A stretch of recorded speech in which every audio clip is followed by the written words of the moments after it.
What's going on, YouTube family? Welcome to Automotive Life. My name is Lucky, and today we're going to be talking about NFTs. Now, the other day I was hanging out with a bunch of my YouTube buddies, and they were talking about NFTs, how they buy them, how they sell them, how they're going up in value, and they're making a bunch of money. And I started to share with them that myself also purchases NFTs. I buy and sell hundreds of them every single week. And they were blown away. They're like, wow, I had no idea that you actually sold and bought NFTs. And I told them I do it all the time. So I brought out my phone and I started showing them all my NFTs. And they started laughing. They're like, dude, these things are ugly. How can they be NFTs? I'm like, because they're ugly cars. That's what I buy. And they're like, well, what are you talking about? I was like, yeah, NFTs, non-functioning transportation. That's what I buy, that's what I sell, and that's what I love to do. And so we all got a big kick out of it, and I wanted to share this with you. You thought it was going to be clickbait. You thought I sold out and was going to sell some crazy zombie monkey NFT. But we're going to be talking about NFTs in my sense, which is non-functioning transportation. Now we're going to go ahead and go to the shop, and we're going to talk about some of the cars that we buy that have issues that are currently non-functioning, and we're going to show you how to fix them up and kind of some of the steps I do and what we look for and some of the things you need to stay away from. But before I do that, if you could do me a huge favor and gently squeeze the like button for YouTube algorithm, it helps me find more amazing people like yourselves that enjoy automotive content. Also, please consider subscribing. I'm doing my best to post 3 times a week. I've been slacking, but I promise you I'm getting better at that. And once again, follow us on Instagram at automotive.life, and let's get into the video. Okay guys, we're here at the shop and we're going over NFTs, non-functioning transportation. This is a beautiful 2007 Mercedes-Benz GL450. We got as is with no key for $1,000. That's right, my NFTs are just as risky as your guys' NFTs. I don't know if it runs, could be good, could be bad. Now I gotta spend $300 on a key to see if it actually functions. But this is some of the fun stuff that we do here at the shop. Now, do I recommend it for our students? Hell no. Do I recommend it for regular people? Definitely not. But this is something that if you're mechanically inclined and you have a little bit extra money, you don't mind taking risks, it's something that you can buy and play with. Now I'm gonna walk around and just kind of talk about some of the other cars that we got that were kind of as is. So I got this one right behind me, 2010 Chevy Equinox. Same thing, we got it with no key. We just made the key. Unfortunately, this one has a bad motor. It's gonna cost about $600-700 to send the head off, get the timing belt kit, everything else, gaskets, labor. But the good news is we should be able to sell it for about $5,500-6,500 at the auction. I think we're into this one after all repairs a little under $2,000. So some of the NFTs actually work out pretty well. Now I do have a few that we've epically failed at, so we don't win on all of them. Let me see, we walk over here. Oh, we got this one, this beautiful Tahoe. I paid $1,800. Thing is just beat to shit. It does run, which is good, but it's just ugly as hell. We're probably gonna barely break even. This Dodge Ram, I paid a bunch of money for this one. I think we paid like maybe $2,500, which considered a lot of money. Had no key, we fired it up. It intermittently starts, it runs, it has issues, but that's okay. We have this one, which I'm gonna show you a little bit later on in the video. We actually went and picked up. It is a beautiful Rolls Royce. This is a baller NFT. Look at this thing. I love it. It is freaking absolutely gorgeous. We're gonna go ahead and wash it all up, clean it up. We're gonna go ahead and do some service to it. But basically when we get cars like this one, I'll play the video here. We actually got it from a friend that was flipping a house. They left this car here and they wound up giving him the title. So what we're gonna do is we're gonna take all the spark plugs out of the car. We're gonna put penetrating oil in all the cylinders. Now it's very important that when you get a car that's setting for a long period of time, you do this. We're gonna clear the tank out. We're gonna wash all the old fuel out. We're gonna blow out the fuel lines. We're gonna put fresh fuel in, leave the penetrating oil sitting in overnight in the cylinders and pour in some fresh oil through the top of the motor. The next morning, we're gonna crank the engine over slowly by hand, and then we're gonna just crank it with the starter.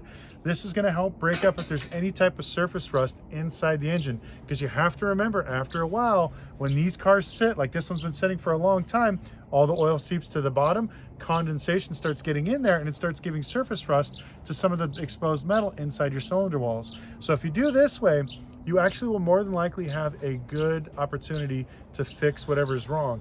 A lot of people get really excited when they get cars like this. They get, oh, I'm just gonna start it and crank it and put a battery in it.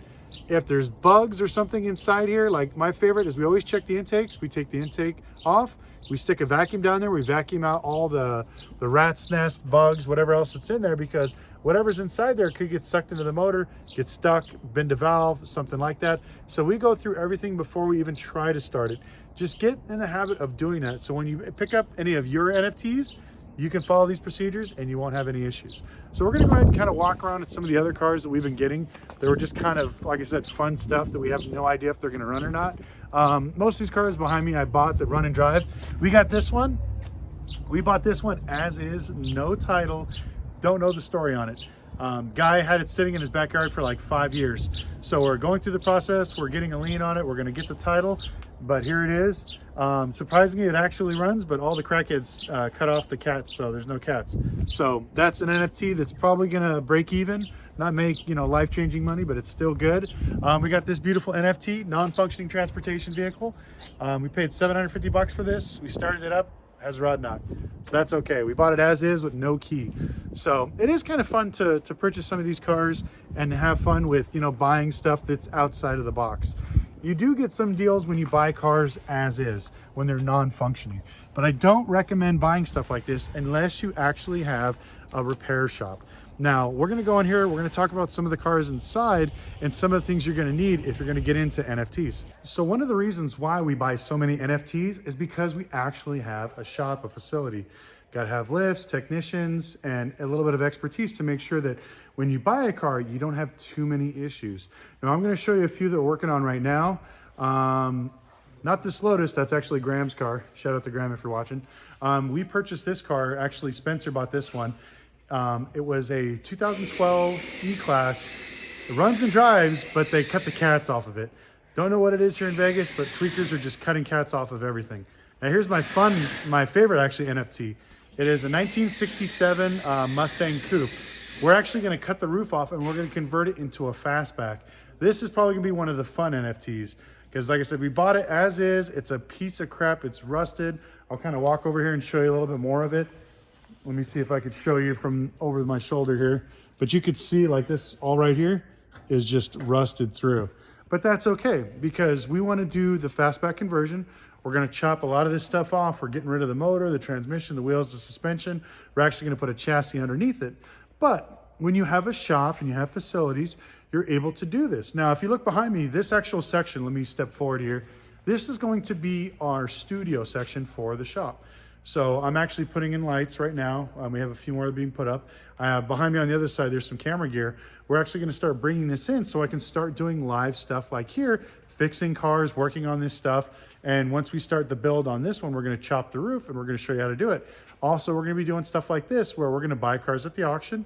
We're gonna show you exactly how we process them, how we go through them, how we look at them. So this way you guys get a little more inclination of what it's like to buy NFTs or non-functioning transportation at the auction. But once again, I'm gonna tell you guys right now, don't ever buy these cars on your flooring lines or lines of credit because these things are just sitting here and not making you any money. It's gonna eat up your money. It's gonna cost you a bunch of money. Only buy stuff like this if you have cash and then also if you actually have a facility or mechanical knowledge. That's probably the most important thing because a lot of this stuff is daunting for a lot of people. Like the bank that we bought this from, you know, they did not want to mess with it because they were getting quotes from Mercedes for like $3,000, $4,000 for the catalytic converters. I think we're going to pay a little over $800 to get both of them done, but we're going to use this savings to bring this car back to life and put it up for sale. But this thing is clean. You know, and same thing, this one we bought without a key. We had to pay 300 bucks to get a key for it, but it looks good, runs and drives fine. Spencer's gonna make a lot of money on this one, so shout out to you, Spence, if you're watching. My car right here, like I said, is gonna be a great project. It's gonna be fun, but that's some of the fun stuff that we're gonna be doing. Now, if you have any questions, put them in the comment section below. I'm gonna try to do my best to answer them. I wanted to do just kind of a funny spin-off of NFTs and everything else.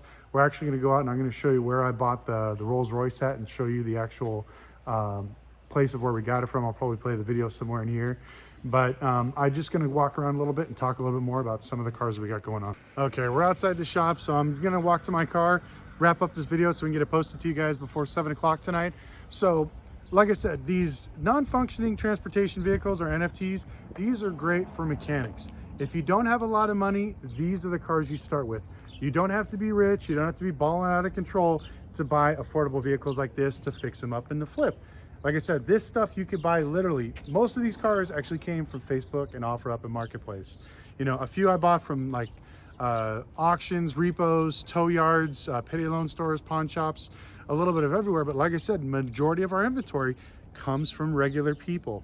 Now, the reason why I show you the shop here in Vegas, and then I show you some of our other facilities with my vehicle value, like in Phoenix, and we're gonna be going to LA next week, is because I wanna show you that it doesn't matter what you do, you can make money. Whether you wanna do very expensive cars, which you saw over there in Phoenix, you know, we're wholesaling out and selling and buying probably, you know, a couple hundred every week of 2015 to 2022s.